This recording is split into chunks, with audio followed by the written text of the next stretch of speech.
I'm going to show you everything today, and the reason why you're stuck either profiting or scaling, and that's probably the reason why you're watching this video, isn't necessarily because your product is bad. And that's a misconception that people get, that they run ads and it doesn't work, they lose a bunch of money, and they think there's something wrong with their website or there's something wrong with the product, right?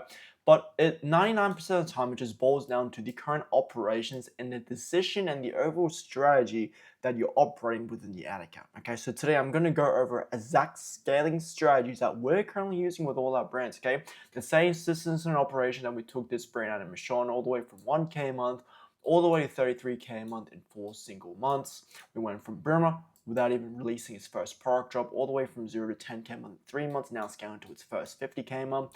Society from 15K a month to 60K a month in 3 single months. Okay, now I want you to understand there's a reason why 7-figure brands pay me to either consult and run their ads, because I'm fucking good at it. Okay, obviously our other 7-figure brand portfolio, Flower, Pluto Golf, P, Burma, and Michonne, that we all manage the ads.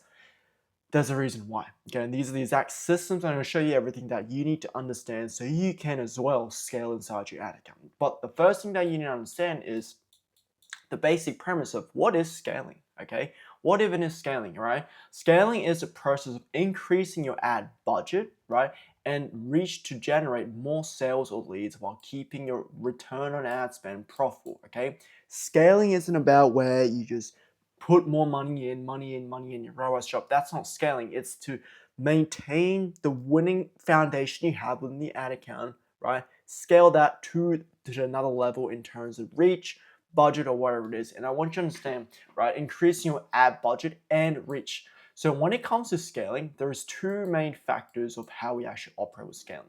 Number one is what we call vertical scaling, and number two is horizontal scaling. I'm going to go through the pros and cons so you have full mental clarity on what that actually looks like and what is appropriate to apply to your ads if you're running an ad account. If you're running ads for your brand. Okay.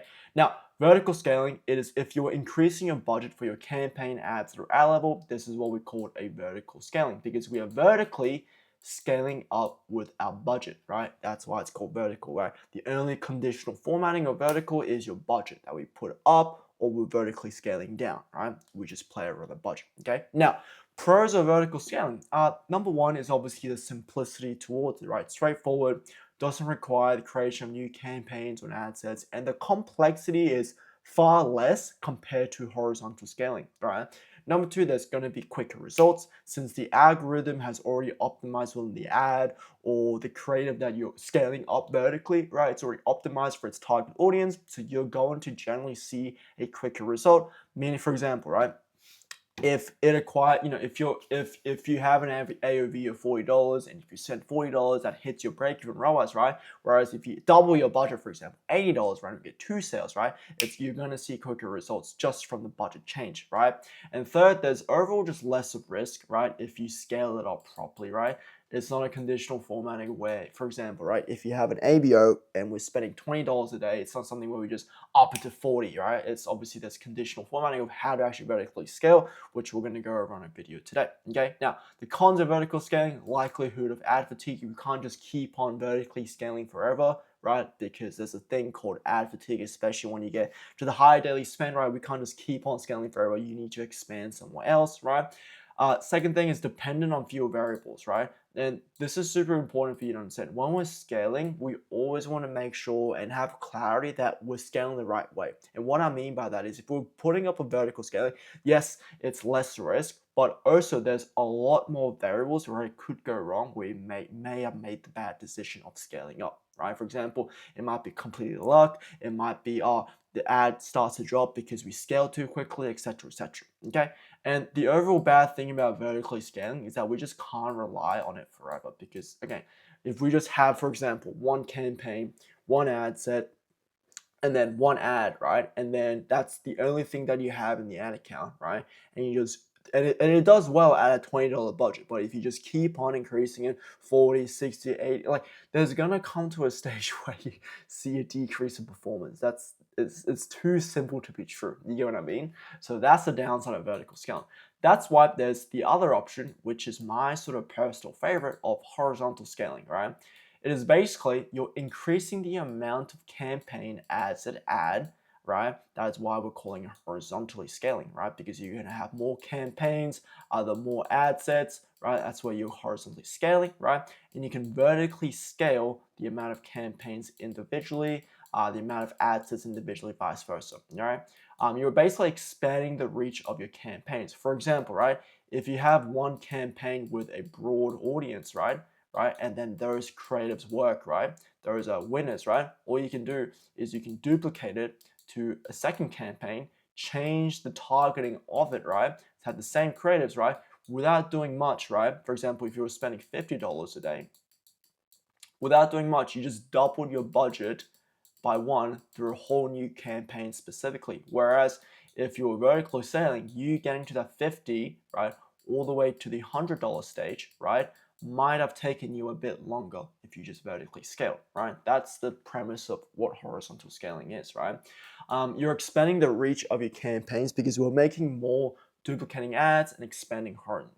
Okay, now pros of horizontal scaling, the diversification, especially in 2026, especially after Android Mirror update, right? You definitely want to have specific creative diversification around your ad account. And that's why I sort of mentioned the cons of actual vertical scaling, because you can't just have one type of ad or one type of concept, even or even one type of product just to dominate your ad account. Because if you just keep on vertically scaling that, there is going to be a time where you fall. Okay, so it increases diversification with the creatives as well. Again, this is just an example of an audience that I gave it. Obviously, you can switch out the creatives as well with the broad if broad audience has been working. Okay, sustainable growth if you do it right. Right, obviously it's adding like it's like you investing, right? For example, you're duplicating instead of just increasing and putting all your stocks in Apple, right? You're I can't talk today, but diversifying your portfolio every single time, right? Can be more efficient at scale because think about it, right? If you're at a situation where you're spending, let's just say $500 a day, right? If you just duplicate an ad set or a campaign that is spending $500, you're spending 1,000 just like that, right? Whereas if you were to spend, $500 a day, and we go to the premise of scaling up 5%, 10%, 15% at a time, right? It's going to take more days to get there, right? Obviously, this comes with more cons, right? Can sometimes add unnecessary complexity within small brands. The biggest mistake that I see across a small brand is they sort of scale too early horizontally when there's no need, right? Horizontal usually comes second after the full vertical scaling, but there is also another decision-making process where you would horizontally scale first. For example, number one is if there's a new product coming out, or if there's a certain type of winning creative or formatting or a copy or an angle that has just been proven to work and work and work and work and over again within your ad account, obviously depending on your pixel conditioning, right? But again, sometimes can add unnecessary complexity because again, if you're spending, like for example, right, if you have a campaign that's highly profitable, which is above two above your break-even ROAS, let's just say your break-even ROAS is 2, right? And then your ROAS, you're hitting at 5, right? And you're spending $30 a day, there's sort of no need to horizontally scale your ads, etc., etc. If you're only spending $30 a day, it sort of adds unnecessary complexity because, for example, if you add a new campaign or new ad set, right, especially at an A/B, right, that means there's two things that you need to worry about. And if there's two things that you need to worry about, there's also two things that might affect your ad account, right? There's unnecessary thing. Like usually when you're starting out, the simplicity of scaling is always to go, right? Second thing, new ads will have growth through learning phase again. That's the down phase of it, right? It's not individually we're vertically scaling within the same campaign. We're adding new implementations. If you add new stuff, right, they also have to go through the learning phase again, right? Which also adds the error of, oh, this might not go well as well, right? Third is needs high volume queries. Sometimes small brands don't have that, okay? If you're gonna horizontally scale specifically and consistently throughout your ad account, adding diversification, sometimes it's very hard for a small brand to keep up with that, especially if you're going down that route, especially if you're below like 10, 20, 30K a month, right? Just because of the amount of craze that you need to specifically add, okay? So obviously there's no right or wrong to do this, but there are two levels to scaling. So one is vertical, right? Once you increase in the budget, and second thing is the actual horizontal aspect. Now, we're gonna go through our scaling flow specifically on how we sort of bridge everything together so you have full clarity on what this actually looks like. First things first is obviously our testing campaign structure. This comes first before anything. And I kid you not, I do have a video on this specifically. You can go search it up on my YouTube channel. Okay, I go through how to actually test, right? This is why it is so important to have the right testing structure for your brand, because you need to test clearly to see what ads are working, right? You're never going to make the right decision if your ads and your creatives and your campaigns are not tested properly, right? It doesn't make any sense, right? So testing structure, again, isn't something where you just copy a CBO campaign structure from this other brand and you just apply it to yours, right? Testing structure completely depends on the brand and what you're trying to test within product, offer, angle, concept, or your landing page URL, right? I could give you an example, right? If a brand has, for example, one winning product, right, and he has 3 other products that don't sell well, right, my testing structure, right, isn't going to be in a position where I have multiple campaigns, multiple ad sets where I'm testing these products. I could just simplify everything within a reasonable CBO campaign where Facebook can make the right decision when I test the other angles of offer, angle, concept, right? Because it doesn't make sense for me to run these ads on the other products if 99% of the conversion comes from this one winning campaign for the brand. However, right, our testing campaign structure will change if, for example, we have 5 winning products, right? And then we have 15 different products in the catalog, right? If I put everything down in one CBO campaign, right, and I'm have an ad set, for example, for each product, right? CBO, Facebook's not going to spend that individually, right? Facebook might spend all the money on ads at 1 and 2, but what about the 3, 4, and 5? It's not getting spent. That's not getting spent it's not getting tested properly. And it's not a matter of situation where, oh, my ROAS I didn't get any sales for this product in the ad, that's why it's not. Well, no, it didn't get fucking spent because you're not testing properly, right? So that comes to say, a testing structure completely depends on the type of brand you have. And obviously, this is an easy example that I've given you with the product. If you have any questions with this, just shoot me a message on Instagram. I'm happy to help you out. Okay. Now, testing structure leads to KPI, because once you're clear on the deliverables that you're testing, you have sort of the open mindset of reading the KPIs to make the right decision if it is worth going down the vertical scale or the horizontally scale. Okay, so this is sort of like your decision maker in terms of what you're actually putting in specifically. Okay, first of all, obviously we have the return of ad spend, right? How far away, how close you are, not to your target ROAS, but you should calculate this from your break-even ROAS specifically. This is super important. For example, right, you need to set 2 foundational KPIs before. Again, this is super basic. If you're running ads without this, like I need you to stop wasting money, okay? First of all, you need to work on the break-even ROAS. Just use a calculator. I might put the description in below. For example, if it's 1.5, right? We might want to have a target ROAS of either 2.5 or 3, depending on obviously your margins, how much you're doing, etc., right? The second thing that we like to look at is obviously CTR within the creatives, 1 to 3% between static, 5 to 8% between videos. The videos are going to have a better hit rate. And sort of going back to sort of the testing structure, right? If you have a video ad within this and static ad within your ad set, right? Your video is going to get all the spend, which means your statics are not even going to get spent properly. That's not testing properly, right? We have our frequency, right? We just need to watch out if an ad is high frequency, because imagine, right? If a frequency is like 6.0, right? And then it's only spending $20 a day, right? And you're saying, oh, the ROAS, let me actually write this down properly. My handwriting is absolutely atrocious, okay? So let's just say your frequency is 6.0, right? And then your daily spend is $20 a day, right? And your ROAS is, oh, it's 5.0, right? It's doing really good, right? But the problem is your frequency, right? Frequency of 6.0 on a $20 a day spend, which only been live for a month, that's a fucking problem. It's sort of hit the limit, right? So again, ROAS is not the only decision maker. Frequency, obviously a spread ratio is super important as well So spread ratio is basically between your purchases, your checkouts initiated, and ads cart, making sure there's a ratio 1, 3, and 7. 1 purchase, 3 checkouts initiated, 7 ads to carts. Because think about it, right? If you have like an ad set where you have 1 purchase, 1 checkout initiated, 2 add to carts, I don't like, and my ROAS is like 5. You're not scaling that up, because this might be completely fucking, luck. Right? We never want to scale an ad set or credit predominantly just due to luck. That's not how it goes, right? And if you're just reading off of ROAS, oh, I'm getting sales, scale it. That's a problem, okay? Obviously, we have a cost per ad to cart, the cost per check initiative, the cost per content view, right? These are all predominant metrics that we do look at other stuff, obviously, like the cost per click, the landing page views and everything, right? And we want to look at a timeline view of past 4 days, 7, 14, and 30 when we make decisions regarding around that, okay?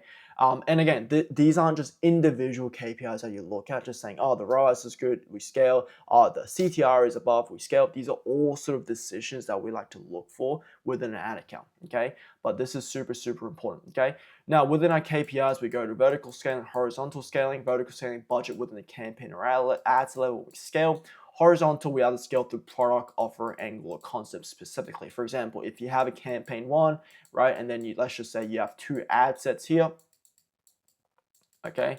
Let's just say this is an ABO just for this conversation, right? Ad set 1 with flat lay does well, right? We can go down the route of, okay, what's the variable of making this work well? Is it the product, the offer, angle, or concept specifically, right? And then you can add another ad set towards the same campaign. That's just an example, right? Or you can go down the vertical level, right? I recommend this if you have a frequency problem, right? If you don't have a frequency problem, I would recommend vertical scaling. Obviously, such basic metrics, right? But frequency is like the biggest indicator as well, right? Obviously, the cost per add to cart, the cost per checkout, obviously the cost per acquisitions, right? How much you need to acquire a customer to actually scale specifically. It needs to logically and operationally make sense. But vertical scaling, for example, if you're running a CBO campaign, right? And then the overall campaign, obviously CBO, you want to look at the overall campaign ROAS, not the ads individually, okay? Then you can just increase the budget specifically, okay, after you found the winning product and all the KPIs sort of make sense, right? And then obviously always 100%, we want to reanalyze performance from a 3 to 7 day window. Just because you made that decision doesn't mean it's going to be a sunshine and rainbows, right? We sort of really need to analyze to see if we made the right decision. Sometimes we don't make the right decision, which is okay, we're humans, okay? And number 2, what to do after, right? Because if we're just do 1 iterations and just don't touch your ad account for a month, right, then it goes to shit, okay? So we need to keep reanalyzing performance, check in every 1 to 2 days when the ad account sort of make the decision. But that is like the overall process on how we actually scale in terms of flow. So obviously, number 1, make sure we have the right testing structure. Number 2, make sure we read the right KPIs. We go down the route of vertical, horizontal. I wouldn't recommend doing both unless you have a big budget, right? And also your creative department as well, your creative pipeline, okay? And then we always want to reanalyze performance, go back to your KPIs and dashboard, okay? Now, I'm going to show you some of our real life examples for one of our clients here. I think we're spending close to, I think around like 300, it's a pretty small brand, $300 a day, 14.69. Again, it's for this month right now. It's when I'm recording this, it's 24th of May, so I took this screenshot. We're doing a 14.69 ROAS, 3.18, 4.99, 5.73, 5.05, 6.17, 5.89 ROAS. Like when you guys see this, again, the reason why we're able to do these high ROAS, and again, the break-even ROAS for this ad account is 2.5, okay? Which means we sort of set our target between 3.5 ROAS specifically, okay? When you see this, right, when you see these ROAS, when you see these purchases for this month, 108, like we have over 250 sales just from $300 a day, which is insane.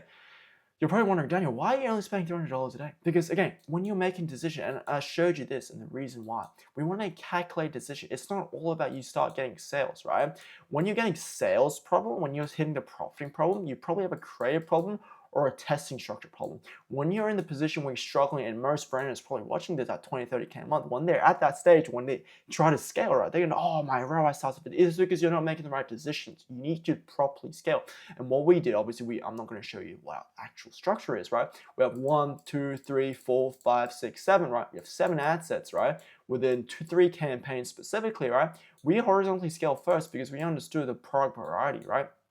What I mean by that is this brand specifically had a lot of products that we needed to advertise. So it doesn't make sense for us to have the same testing structure with a brand that has one winning product. You know, the diversification is going to be different. So again, for example, this ad account, right? We will go back to sort of our KPI dashboard, CTR, frequency, spray ratio, cost per ad to cart, cost per checkout initiative.